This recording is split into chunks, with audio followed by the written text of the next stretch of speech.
Everyone thought David Harper was a normal man. He had a wife, 2 children, and a stable job, but after he died, his family discovered something that completely changed everything they thought they knew about him. David Harper lived in a quiet neighborhood. To everyone around him, he seemed like the perfect husband. He worked as an accountant and left home every morning at exactly 7:30. He returned every evening at 6 o'clock. His routine never changed.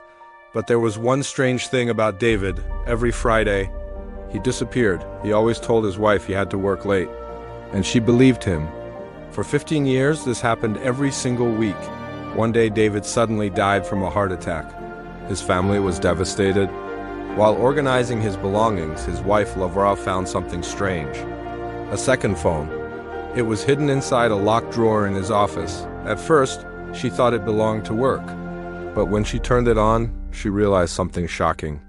The phone was filled with messages. Messages to a woman named Emily, but the strange thing was how they talked to each other. Emily called David her husband. Laura felt sick reading the messages. But the story didn't stop there. Emily kept sending texts even after David died. She didn't know he was gone, so Laura decided to call the number. When Emily answered, she sounded confused, because according to Emily, David was her husband too. Emily explained something unbelievable. She had been married to David for 12 years. They lived in a town almost 2 hours away. He visited her every weekend. He told her he worked out of town during the week. The two women slowly realized the horrifying truth.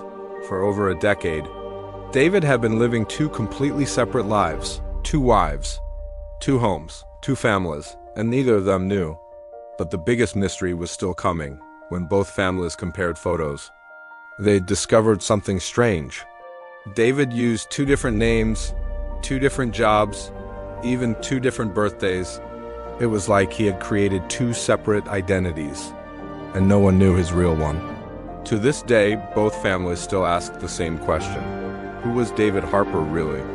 Because the man they thought they knew may never have existed at all.